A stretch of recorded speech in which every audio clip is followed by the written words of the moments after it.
Tarixqa qo'l soluvchilardan birinchi butasi İmam Buxoriy. Yer betinde Allohning elchisining hadisin Buxoriyday ko'proq bilgan hech kim yo'q. İmam ibn Huzayma. Xorasonning shaharlarining birindagi bir medresening o'quvchilari saboqqa baroqsiz, qalamsiz kelgan 10 yoshga chiqaylik yetim bolaga tan qolishdi. Medresening muallimi Allohning elchisi sallallohu alayhi vasallamning hadislarini aytganda, bu yosh boladan boshqasi alarda jazib qoluvga shoshishadi. Kunlar o'tib, janobi yosh bola dag'idil hech narsa yozgan yo'q. Al suylabay kelib, hech narsa yozmasdan qayra suylabay ketib qoldi. Kunlardan birinde o'quvchilar aning ustidan kula boshlashadi.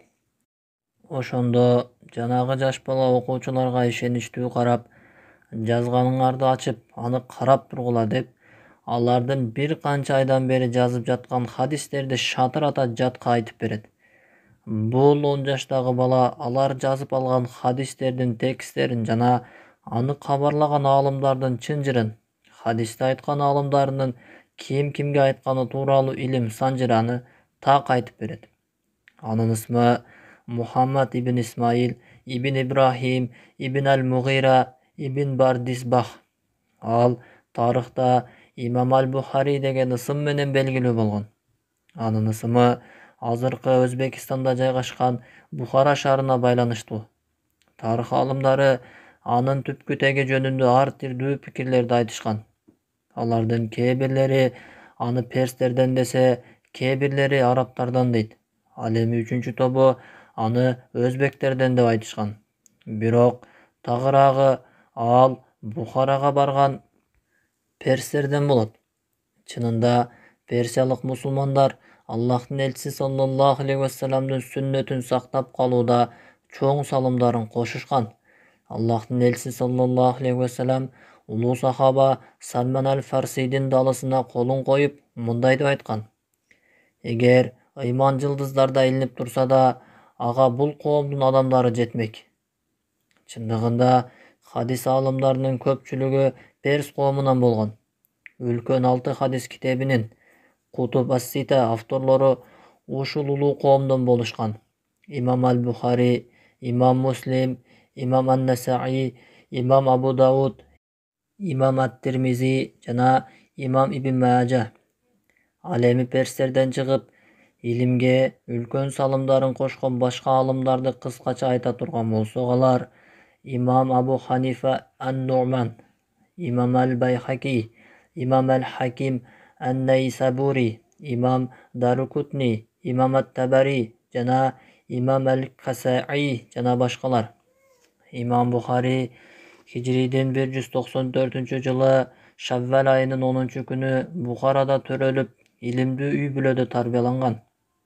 Anın atası hadis alimlaridan bo'lgan. Al ellerden arasında özünün takıbalığı menen belgili ele. Atası İmam Buxoriyning yosh kezinde ele qaza bo'lib qolgan.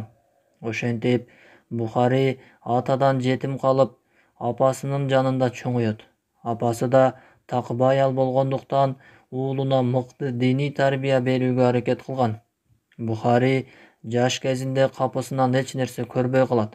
Oşondo apası жалгыз oğlunun abalına köp kaygırıp, anın közüne şifa tilep Allah'a жалбарат. Tündördün birinde Muhammad'ın apası namaz okup Allah'a жалынып жалбарып duba kılat. Andan soň közü biraz uykuga ketkende düşünde Allah'ın paygambari İbrahim aleyhissalamды köröt. Al Buxoriyning apasına aytat: "O palanca, Allah oğlunun közün qaytardı." Al oygonup, oğlu Buxoriyge çurqap barsa, al çındığında körüp kalgan bulut. Subhanallah.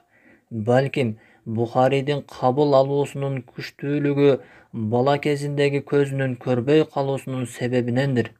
Antkeni meditsina iliminde belgili bolgondoy, Allah Taala adamdın denesinde ukmuştuu bir özgöçölük jaratıp koygon. Eger adamdın denesindeki sezүү күчтөрүнүн biri жоголсо, başka sezүү күчү анын ордун толтуруу үчүn өсө баштайт. Бул közü körbey kalgan жаш баланын эске тутуу күчүн билдирет. Демек, Бухаридин эске тутуу күчү көзү көрбөй жүргөн учурда күчүнө кирген деп айтсак болчудай. Аллах билүүчү зат. Анын бала чагындагы бул абалы келечекте улуу тапшырманы аткарууга болгон даярдык болгондой көрүнөт. Ал инсаниятка Аллахтын элчиси саллаллаху алейхи вассаламдын сүннөтүн сактап калуу тапшырмасы эле.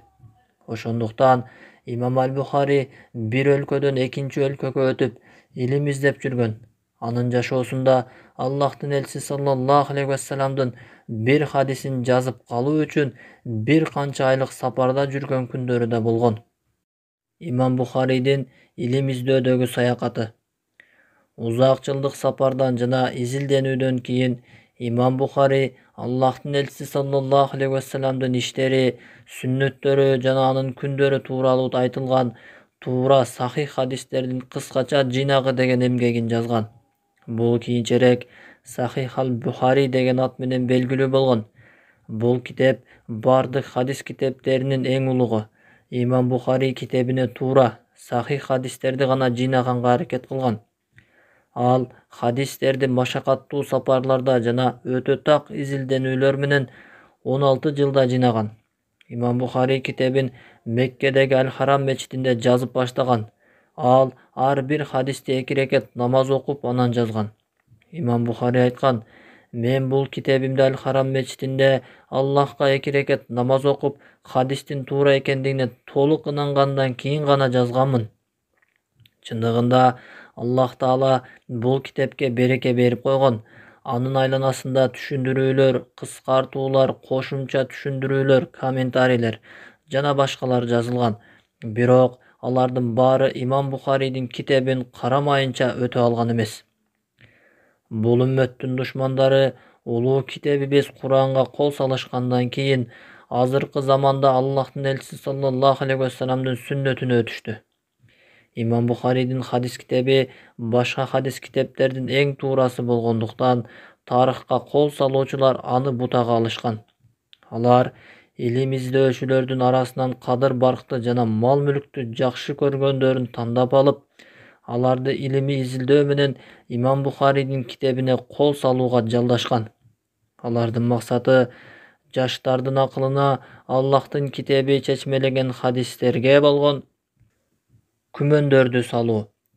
Бул арам ойлуулар мусулман жаштарынын жүрөктөрүнө Имам Бухаридин жаманатты кылынган образын орнотушса, андан кийин алардын акылына өздөрүнүн улуу пикирлерин отургузууга жетишишет.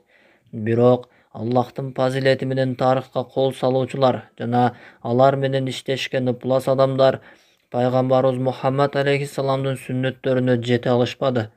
Имам Бухариге кол салгандарды тактап изилдеп чыкканымда аларды тарых таштандысынан таптым. Алардан калган каткандарынын жылдыздары өчүп, чыныгы жүздөрү ачыкка чыгып, элдер алардан качып калышканын көрдүм.